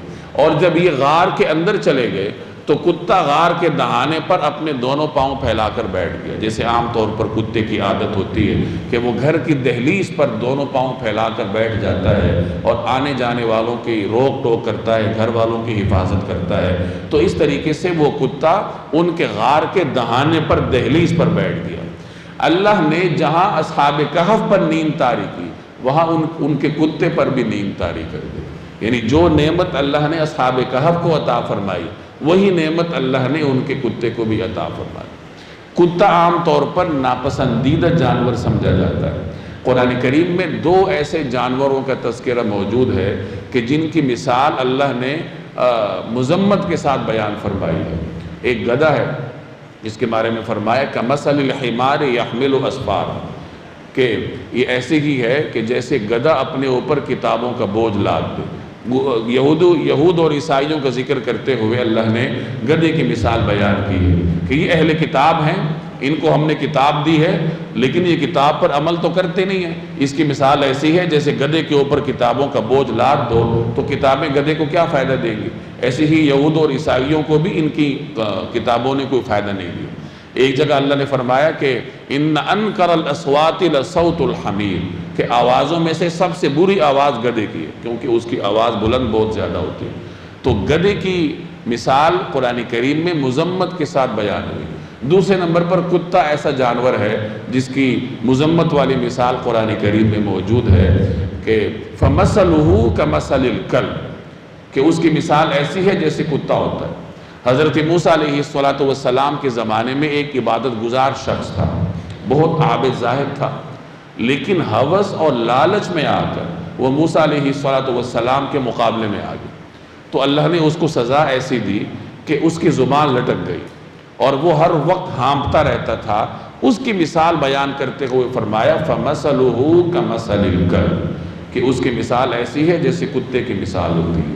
اپنی خواہشات کے پیچھے چلنے والے کی مثال ایسی ہے جیسے کتا ہوتا ہے۔ کتا ہر وقت ہانپتا رہتا ہے، زبان اس کے باہر ہوتی ہے۔ اسی طریقے سے جو آدمی خواہشات کے پیچھے چلتا ہے تو خواہشات اس کو ایسے ہی تھکا دیتی، وہ بیچارہ بھی ہر وقت ہوس کے تحت آ کر، ہوس کے زمرے میں آ کر وہ ہانپتا ہی رہتا ہے اور بس اپنی خواہشات کے پیچھے اپنے آپ کو غرق کر دیتا ہے۔ تو کتا ناپسندیدہ جانور ہے۔ بعض مفکرین نے کتے کی مثال شیطان کی سی دی کہ کتے کا مزاج ایسا ہے کہ وہ شیطانی مزاج کے زیادہ قریب ہے۔ یہی وجہ ہے کہ اگر کتا کسی برتن میں منہ ڈال دے تو بعض روایات میں اس کو 7 مرتبہ دھونے کا ہوگا تاکہ اس کے جو مضر اثرات ہیں وہ بالکل ختم ہو جائیں۔ اس کے لعاب میں بھی ایک طرح کی زہریلی تاثیر ہوتی ہے، تو اس وجہ سے بھی برتن کو زیادہ دیر دھونے کا حکم ہے اور آخری دفعہ مٹی کے ساتھ دھونے کا حکم ہے تاکہ بالکل اس کے اثرات ختم ہو جائیں۔ ایک روایت کا مفہوم ہے کہ جو آدمی بغیر کسی ضرورت کے کتا رکھتا ہے محض شوق کے لیے تو روزانہ اس کے ثواب میں سے 2 قیرات کم ہوتے رہتے ہیں۔ اور قیرات کیا ہوتا ہے؟ ایک روایت میں فرمایا گیا کہ جو آدمی جنازے کے ساتھ جاتا ہے تو اسے قیرات ثواب ملتا ہے، اور قیرات کی وضاحت کرتے ہوئے فرمایا گیا کہ قیرات احد پہاڑ کے برابر ہوتا ہے۔ تو اگر اس روایت میں بھی قیرات کی یہی تفسیر ہوگی تو گویا کہ احد پہاڑ کو 2 گنا کر دیے جائے تو اتنی کمی اس آدمی کی نیکیوں میں سے روزانہ ہوتی رہتی ہے جو بغیر کسی ضرورت کے محض شوقیہ طور پر کتا پالتا ہے۔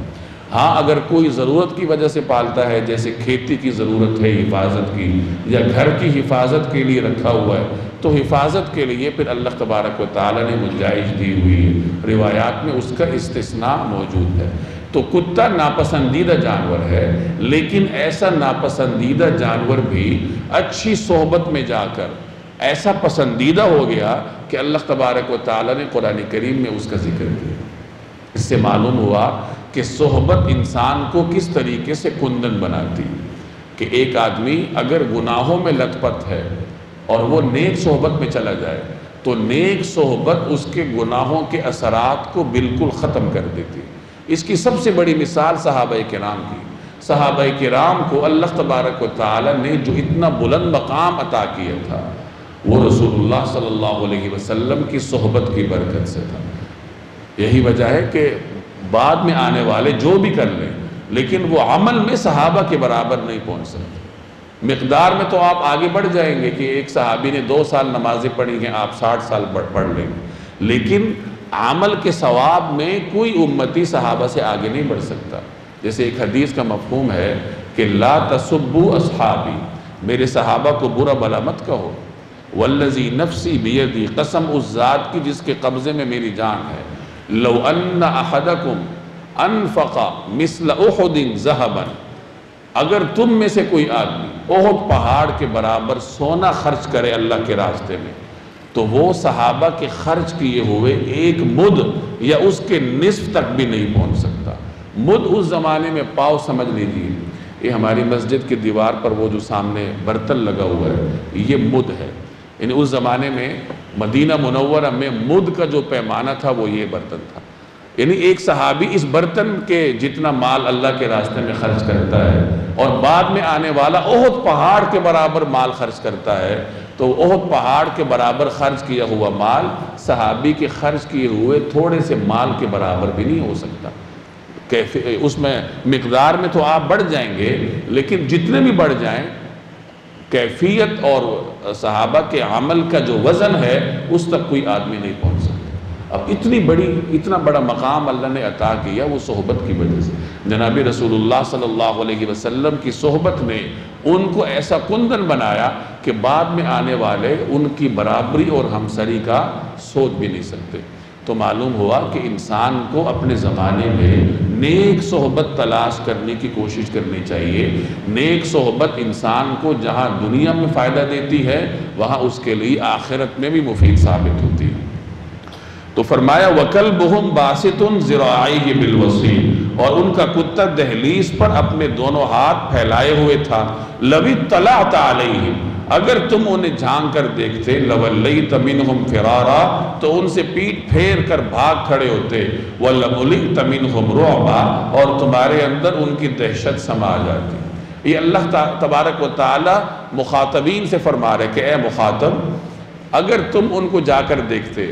اللہ نے ان کی کیفیت اس طرح بنائی تھی کہ نیند کے آثار ان پر نہیں تھے، اور اس ماحول میں اللہ نے رعب ایسا رکھا تھا کہ اگر آپ وہاں جھانک کر دیکھنے کی کوشش کرتے تو رعب کی وجہ سے پھر انسان وہاں سے واپس چلا جاتا. یہ بھی اس انتظام ہی کا حصہ تھا جو اللہ نے ان کی حفاظت کے لیے انتظام کیا تھا، تاکہ کوئی آدمی جا کر ان کو نقصان نہ دے سکے. اب آپ اندازہ لگائیں کہ انہوں نے اپنے دین کی حفاظت کے لیے بستی سے باہر کی طرف قدم بڑھایا. بس قدم بڑھانے کی دیر تھی کہ چاروں طرف سے ان پہ اللہ کی نعمتیں برسنا شروع ہو گئیں. ایک غیبی تکوینی نظام ان کی حفاظت کے لیے سرگرم ہو گیا کہ اللہ نے ان کی حفاظت اس طریقے سے فرمائی کہ کوئی قوت ان کو نقصان نہ دے سکے.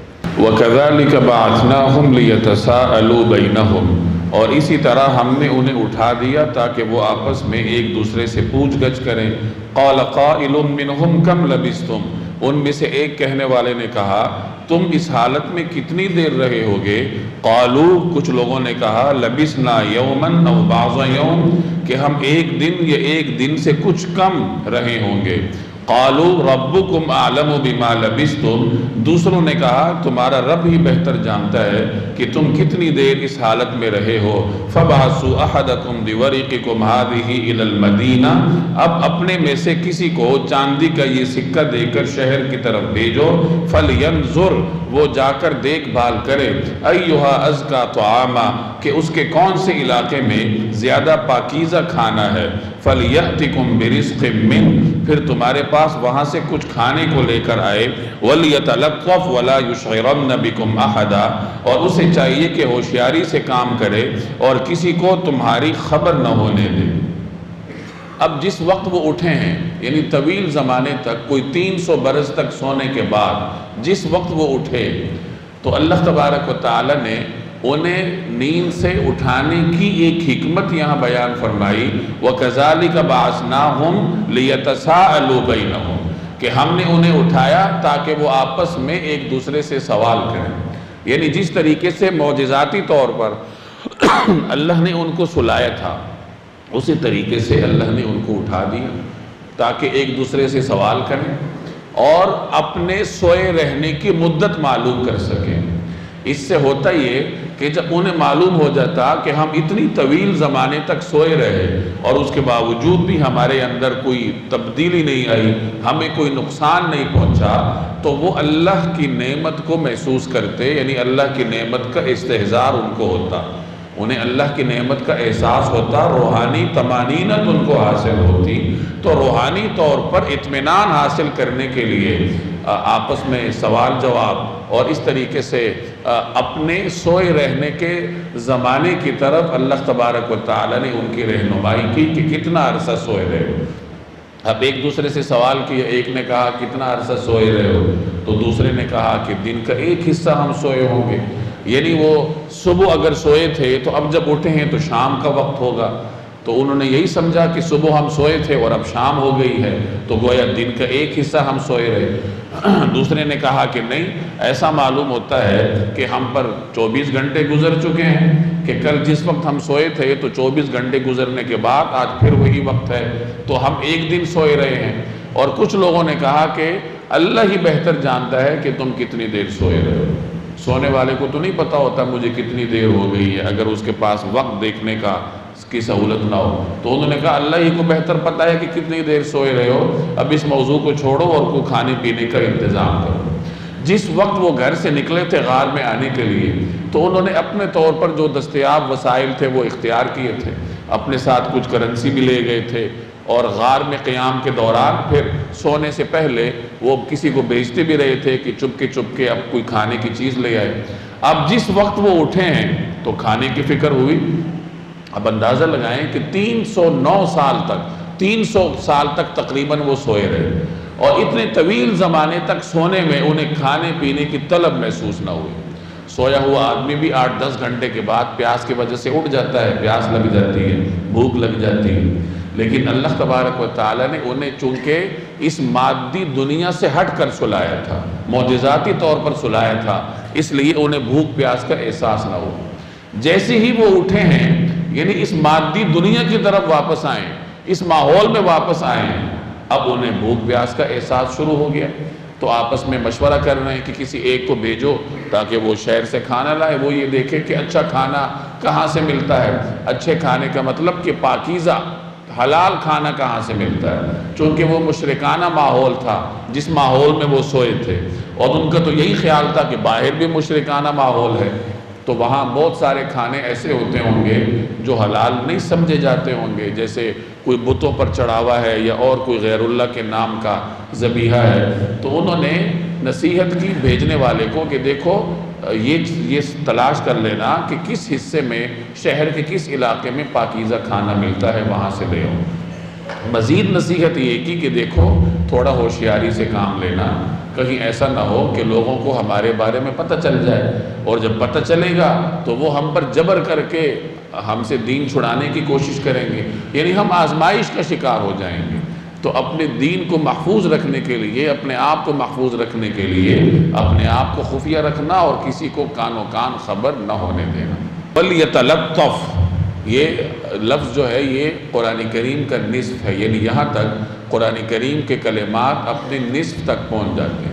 جو حضرات ہمارے ساتھ سورہ بقرہ سے شریک تھے، ماشاءاللہ آپ کو مبارک ہو کہ آپ کا آدھا قرآن پاک پورا ہو گیا۔ اللہ تعالیٰ باقی آدھا بھی ہمیں پورا کرنے کی توفیق دے۔ اس لفظ کا لغوی معنی ہے نرمی اختیار کرو، با محاورہ یہاں ترجمہ یوں کیا گیا کہ ذرا ہوشیاری سے کام لو، لیکن لطف عام طور پر نرمی کا مفہوم دیتا ہے۔ گویا کہ قرآن کریم کے نصف کا پیغام یہ ہے کہ نرمی اختیار کرو۔ نرمی یہ صفت ایسی ہے کہ جس کو بھی مل جائے وہ گویا اللہ کی طرف سے نعمت ہوتی ہے۔ جس آدمی کو یہ نعمت مل جائے تو وہ اپنے خاندان، اپنے ادارے اور اپنی قوم کو جوڑنے کی صلاحیت حاصل کر لیتا ہے، اور جو آدمی ترش مزاج ہو تو وہ اپنے خاندان کو بھی بکھیر کر رکھ دیتا ہے، اپنے ادارے کو بھی تباہ کر کے رکھ دیتا ہے، قوم کو بھی بکھیر کر رکھ دیتا ہے۔ نبی کریم صلی اللہ علیہ وسلم کے بارے میں قرآن کریم نے فرمایا فَبِمَا رَحْمَةٍ مِّنَ اللَّهِ لِنْتَ لَهُمْ، کہ اللہ کی رحمت سے آپ ان کے لیے نرم ہیں، یعنی اللہ نے آپ کے اندر نرمی پیدا کی ہے، صحابہ کے لیے آپ نرم ہیں۔ وَلَوْ كُنْتَ فَظًّا غَلِيظَ الْقَلْبِ لَانفَضُّوا مِنْ حَوْلِكَ، اگر آپ کے اندر سختی ہوتی، ترشی ہوتی تو یہ آپ کے آس پاس سے چھٹ جاتے۔ گویا ایک پیغام دیا کہ قوم کو جوڑے رکھنے کے لیے جو مطلوب صفت ہے وہ نرمی ہے۔ جو والد نرمی کی صفت سے متصف ہوتا ہے اس کا گھرانہ متحد ہوتا ہے، اور جو والد حد سے زیادہ ترش ہوتا ہے، حد سے زیادہ سخت ہوتا ہے، اعتدال سے ہٹ کر سخت ہوتا ہے، اس کا گھر عام طور پر بکھر جاتا ہے، والدین بچے باغی ہو جاتے ہیں اور ادھر ادھر خاندان اس کا بکھر جاتا ہے۔ تو نرمی بہت بڑی صفت ہے، آدمی کو کوشش کرنی چاہیے کہ اس کے مزاج میں نرمی آئے۔ تو یہ قرآن کریم کے نصف کا ایک پیغام ہے ہمارے لیے، وَلْيَتَلَطَّفْ، کہ نرمی اختیار کرو۔ إِنَّهُمْ إِن يَظْهَرُوا عَلَيْكُمْ، کیونکہ اگر لوگوں کو تمہاری خبر مل گئی تو کیا ہوگا؟ یرجموکم، تو یہ تمہیں پتھراؤ کر کے ہلاک کر ڈالیں گے، او یعیدوکم فی ملتہم، یا تمہیں اپنے دین میں واپس آنے کے لیے مجبور کریں گے، ولن تفلحوا اذا ابدا، اور ایسا ہوا تو تمہیں کبھی فلاح نہیں مل سکے گی۔ یعنی جانے والے کو کہا جا رہا ہے کہ دیکھو ذرا خیال کرنا، لوگوں کو پتہ نہ چلے، اگر پتہ لگ گیا تو کیا ہوگا؟ وہ ہمارے اوپر تشدد کریں گے، ہمیں دین مشرک شرک کی طرف واپس آنے پر مجبور کریں گے، اور اللہ نہ کرے اگر ایسا ہو گیا تو پھر تو ہمیشہ کی کامیابی ہمارے ہاتھ سے گئی۔ گویا کہ کامیابی یہ ہے کہ انسان اللہ تبارک و تعالیٰ کے دین پر ڈٹا رہے۔ اب ہوا کیا کہ وہ آدمی جب گیا، ان میں سے جو ایک آدمی کھانے کے لیے جس کو بھیجا گیا، مفسرین اس کا نام تملیخہ ذکر کرتے ہیں، وہ تملیخہ جب کھانا لینے کے لیے گیا تو اس کا تو یہی خیال تھا کہ ہم کل سوئے تھے تو وہی ماحول ہوگا، اور یہاں 300 سال درمیان میں گزر چکے تھے، یعنی 250 عیسوی میں اگر وہ سوئے ہیں تو اب 550 عیسوی کا زمانہ ہے۔ اس دوران کئی نسلیں گزر چکی ہیں، کہیں بادشاہ آ جا چکے ہیں۔ اب جو موجودہ قیصر تھا، موجودہ بادشاہ تھا، وہ رحم دل تھا اور عقیدہ توحید رکھتا تھا، عیسیٰ علیہ السلام کا سچا پیروکار تھا۔ یعنی وہ زمانہ تھا جب رومی حکومت عیسائیت مذہب قبول کر چکی تھی۔ اس کو تو نہیں معلوم تھا کہ اب حکومتی سطح پر شرک ختم ہو چکا ہے اور بادشاہ توحید کو ترویج دے رہا ہے، یہ تو اپنے طور پر چپ کے جا رہا تھا۔ اب پریشان بھی ہوگا کہ ماحول بدلا ہوا ہے، لوگ بدلے ہوئے ہیں، کوئی پہچان میں نہیں آ رہا۔ بہرحال وہ چلتا چلتا کسی دکان میں پہنچا، مفسرین فرماتے ہیں کہ اس کے پاس جو سکہ تھا وہ اس نے نکال کر دکاندار کو دیا۔ اب یہ وہ ڈیسس نامی قیصر کے زمانے کا سکہ تھا، 300 سال پرانا، اور اس پر اس قدیم بادشاہ کی تصویر بھی تھی۔ جب اس نے دکاندار کو دیا تو وہ بھی پریشان ہو گیا کہ یہ کون سا سکہ ہے۔ اس نے کہا بھائی یہ تو کوئی کھوٹا سکہ ہے، اس نے کوئی دوسرا دیا تو وہ بھی وہی تھا۔ تو اب لوگ اس طرح متوجہ ہو گئے کہ یہ تمہیں کوئی قدیم خزانہ ملا ہے، یہ تم کیا لے کر آ گئے ہو 300-400 سال پرانے سکے۔ جب لوگ جمع ہو گئے اور لوگوں نے پوچھنا شروع کر دیا کہ بھائی تم کون ہو، تو بہرحال اس جبر سے مجبور ہو کر اس نے پھر بتا دیا کہ ہم تو اس طرح موحد ہیں اور ماحول کے شرک سے تنگ آ کر ہم غار کی طرف گئے تھے۔ تو لوگ اس کو لے گئے بادشاہ کے پاس، کیونکہ یہ عجیب و غریب بات تھی، لوگوں کو تو نہیں معلوم تھا کہ کون ہے جو کہ شرک سے بچ کر غار میں گئے تھے۔ جب اس زمانے کے قیصر کے پاس اس کو پیش کیا گیا، بادشاہ کے پاس، تو وہ توحید پرست تھا۔ جب اس نے ان کا واقعہ سنا، اب اس نے کہیں سن رکھا تھا کہ 300 سال پہلے کا جو بادشاہ تھا اس کے زمانے میں 6 لوگ جن کا تعلق اچھے گھرانوں سے تھا، وہ اپنے دین کی حفاظت کے لیے کسی غار میں چلے گئے تھے، اور حکومتی مشینری باوجود تلاش کے بھی ان کی کھوج نہ لگا سکی، اور ان کا ریکارڈ بھی موجود تھا سرکاری دستاویزات میں۔ تو اس بادشاہ نے وہ دستاویزات نکلوائیں سرکاری ریکارڈ میں سے۔ چنانچہ جب ساری تفصیل واضح ہوگی کہ یہ انہی میں سے ہے، تو بادشاہ نے کہا کہ مجھے بھی لے چلو، تمہارے باقی ساتھی کہاں ہیں؟ اب چونکہ یہ آگے بادشاہ اور جو اس کی مصاحبین تھے وہ پیچھے۔ جب غار کے قریب پہنچے تو اس نے بادشاہ کو کہا کہ مجھے آگے جانے دیجیے تاکہ میں اپنے ساتھیوں کو بتا تو دوں کہ کون ملنے آیا ہے تم سے۔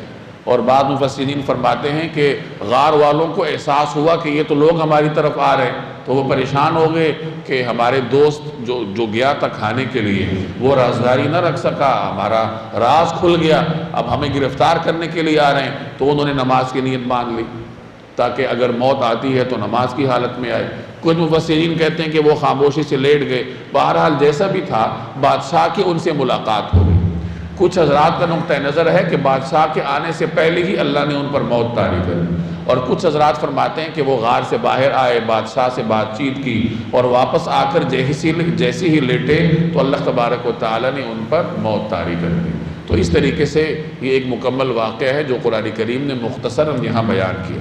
وَكَذَلِكَ أَعْثَرْنَا عَلَيْهِمْ، اور یوں ہم نے ان کی خبر لوگوں تک پہنچا دی، لِيَعْلَمُوا، تاکہ وہ یقین سے جان لیں، أَنَّ وَعْدَ اللَّهِ حَقٌّ، کہ اللہ کا وعدہ سچا ہے، وَأَنَّ السَّاعَةَ لَا رَيْبَ فِيهَا، نیز یہ کہ قیامت کی گھڑی آنے والی ہے۔ جس زمانے میں اللہ نے ان کو اٹھایا، اس وقت جو موجودہ بادشاہ تھا وہ توحید پرست تھا، اور سرکاری مذہب بھی توحید ہی کا تھا، لیکن اس زمانے میں کچھ ایسے لوگ اٹھ گئے تھے جو کہ آخرت کے معاملات پر بحث کرتے تھے۔ کہ یہ کیسے ہوگا کہ اللہ دوبارہ اٹھائے گا، بے حساب کتاب ہوگا، انسان ریزہ ریزہ ہو جائے گا، کس طریقے سے اس کو اٹھایا جائے گا۔ تو اس ماحول میں اس طریقے سے بحث مباحثے شروع ہو گئے تھے، مناظرے شروع ہو گئے تھے۔ بادشاہ پریشان تھا کہ کسی طریقے سے ان سوالات کے جوابات قوم کے سامنے آ جائیں۔ تو عین اسی زمانے میں اللہ نے ان کو زندہ کر دیا۔ تو اس طریقے سے وہ مناظرے بھی دب گئے، یعنی لوگوں نے اپنی آنکھوں سے دیکھ لیا کہ جو اللہ تعالیٰ 300 سال ان 6-7 نوجوانوں کو سلا کر دوبارہ حفاظت سے اٹھا سکتا ہے، تو وہ اللہ تعالیٰ 3000 یا 3 لاکھ سال کے بعد بھی مردے کو اٹھا سکتا ہے۔ تو گویا عقیدہ آخرت کے منکرین کے خلاف اللہ تبارک و تعالیٰ نے دوسرے لوگوں کو ان کے اٹھانے کی شکل میں ایک دلیل فراہم کر دی۔ اس لیے فرمایا کہ اللہ نے لوگوں کو ان کی اطلاع کر دی، یعنی لوگوں نے آ کے دیکھ لیا کہ یہ 300 سال تک سوئے رہے اور اب اٹھ گئے، اور اس کا فائدہ کیا ہوا کہ انہوں نے جان لیا ان وعد اللہ حق، اللہ کا وعدہ سچا ہے اور قیامت آ کر رہے گی۔ یعنی جس طریقے سے اللہ نے ان کو سلا کر اٹھایا، ایسے ہی اللہ تعالیٰ قبر والوں کو بھی اٹھا دے گا۔ تو اس وقت توحید پرست لوگوں کو، منکرین آخرت سے جو سوالات درپیش تھے، اللہ نے اصحاب کہف کے اٹھنے کی وجہ سے ان سوالات کے جوابات ان کو عطا کر دی۔ اِذْ يَتَنَازَعُونَ بَيْنَهُمْ أَمْرَهُمْ، جب لوگ ان کے بارے میں آپس میں جھگڑ رہے تھے، فَقَالُوا ابْنُوا عَلَيْهِمْ بُنْيَانًا، چنانچہ کچھ لوگوں نے کہا کہ ان پر ایک عمارت بنا دو، رَبُّهُمْ أَعْلَمُ بِهِمْ، ان کا رب ہی ان کے معاملے کو بہتر جانتا ہے۔ قَالَ الَّذِينَ غَلَبُوا عَلَىٰ أَمْرِهِمْ، جن لوگوں کو ان کے معاملات پر غلبہ حاصل تھا، انہوں نے کہا لَنَتَّخِذَنَّ عَلَيْهِمْ مَسْجِدًا، کہ ہم تو ان کے اوپر ایک مسجد ضرور بنائیں گے۔ یہ اس وقت کی بات ہے جب اللہ نے ان پر موت طاری کری۔ جب ان کے اوپر موت طاری ہوگی تو اب بادشاہ کے مصاحبین آپس میں یہ بات چیت کرنا شروع ہو گئے کہ ہمیں ان کی کوئی یادگار تعمیر کرنی چاہیے، یعنی ان کی یاد کو بعد والوں کے لیے محفوظ رکھنے کا کوئی اہتمام کرنا چاہیے۔ اب یاد محفوظ کیسے کی جائے؟ تو مختلف آراء آ گئیں، یتنازعون بینہم امرہم، یعنی آپس میں اختلاف ہوا، آراء کا اختلاف کہ کیسے محفوظ کیا جائے۔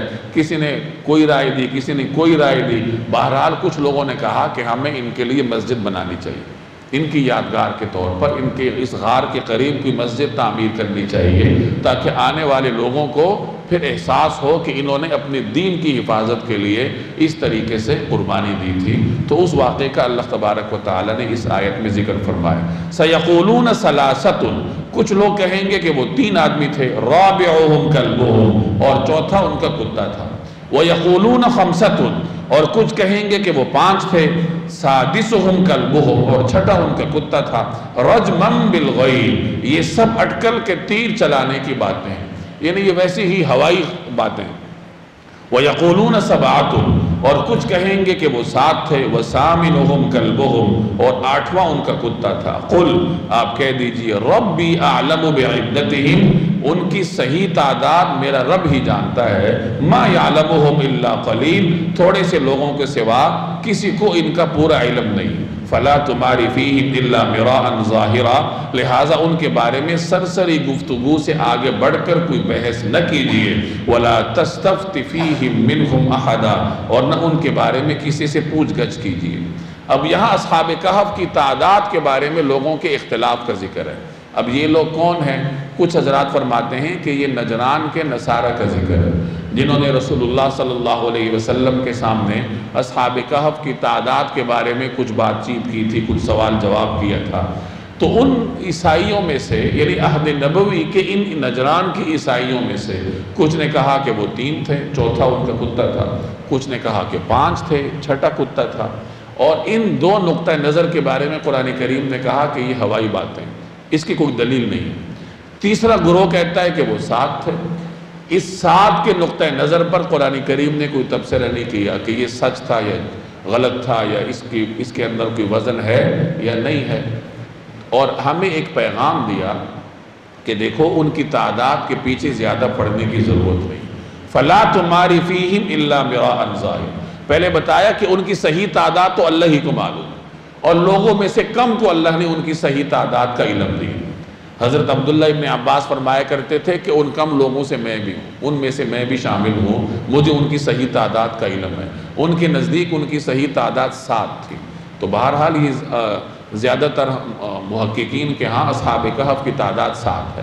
آخر میں ہمیں نصیحت کر دی قرآن کریم نے کہ دیکھو ان معاملات میں زیادہ بحث کرنے کی ضرورت نہیں ہے۔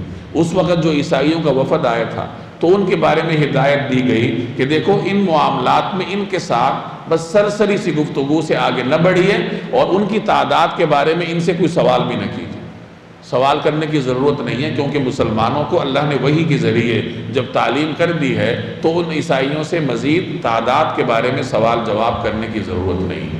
اس میں ہمارے لیے بھی ایک سبق ہے کہ ایسی چیزیں جن کا تعلق انسان کے دین اور دنیا کے مفاد سے نہ ہو، ان کی زیادہ کھود کرید کے پیچھے پڑنا یہ شریعت کے مزاج اور اس تربیت کے خلاف ہے جس منہج پر شریعت انسان کو لے کر چلنا چاہتی ہے۔